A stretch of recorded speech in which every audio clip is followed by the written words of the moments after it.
Game teori adalah teori yang menganalisis bagaimana kita mengambil keputusan setelah merespon keputusan yang diambil oleh pemain lainnya.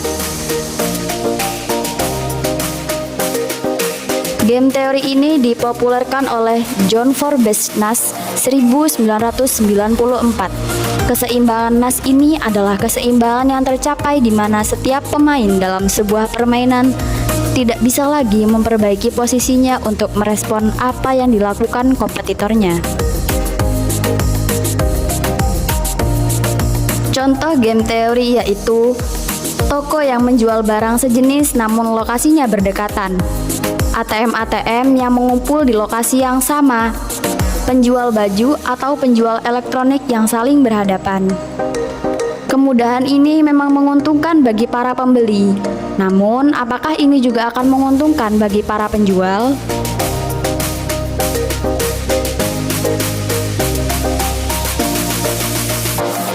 Cabang game teori di sini terbagi menjadi dua. Yang pertama, situasi kooperatif para pemain menegosiasikan kontrak yang sama yang mengikat memungkinkan mereka merencanakan strategi bersama.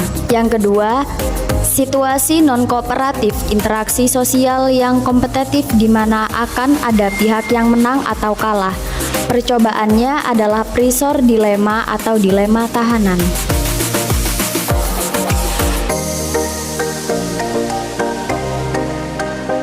Strategi dominan dalam game teori. Strategi dominan adalah strategi yang memberikan hasil optimal bagi pemain tanpa menghiraukan apa yang dilakukan oleh para pemain. Konsep strategi dominan di sini terbagi menjadi dua. Yang pertama, definisi formal.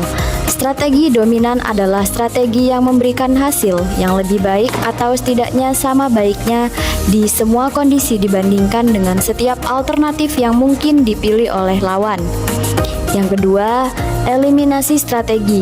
Dalam banyak kasus, jika ada strategi yang dominan bagi seorang pemain, strategi lainnya dapat dieliminasi dari pertimbangan karena secara rasional tidak ada alasan bagi pemain untuk memilih strategi yang memberikan hasil lebih buruk. Selanjutnya, contoh strategi dominan. Misalkan ada dua pemain A dan pemain B, yang harus memilih antara dua strategi. Pemain A, strategi X atau Y, pemain B, strategi 1 atau 2. Pentingnya strategi dominan. Sederhana dalam pengambilan keputusan, strategi dominan mempermudah analisis keputusan karena pemain dapat fokus pada pilihan yang paling menguntungkan mereka tanpa perlu mempertimbangkan semua kemungkinan respon lawan. Tantangan dalam teori permainan. Meskipun strategi dominan memberikan kerangka kerja yang kuat untuk analisis, tidak semua permainan memiliki strategi dominan yang jelas.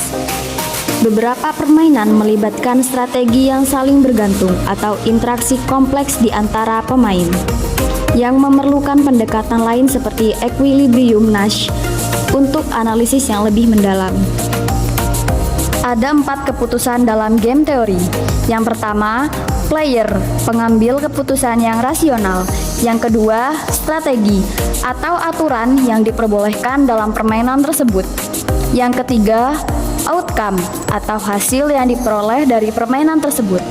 Yang keempat, equilibrium atau keseimbangan yang paling optimal di mana pemain tidak bisa mengubah posisinya. Selanjutnya, teori Nash equilibrium, yaitu teori yang menyatakan bahwa tidak ada keuntungan jika salah satu pemain mengubah strateginya, sementara semua pemain lainnya mempertahankan strateginya. Teori Nash equilibrium ini mengacu pada konsep dalam teori permainan yang dikembangkan oleh John Nash. Ini merujuk pada situasi di mana setiap pemain dalam sebuah permainan memiliki strategi terbaik yang dimiliki oleh mereka sendiri dengan mempertimbangkan strategi yang diambil oleh pemain lainnya. Dalam Nash equilibrium, tidak ada pemain yang dapat meningkatkan hasilnya dengan mengubah strateginya sendiri, asalkan strategi dari pemain lain tidak berubah. Beberapa poin kunci tentang Nash equilibrium. Yang pertama, definisi. Yang kedua, non kooperatif games. Yang ketiga, multi equilibrium. Yang keempat, kelemahan, dan yang terakhir adalah penerapan. Yang terakhir, permainan berulang.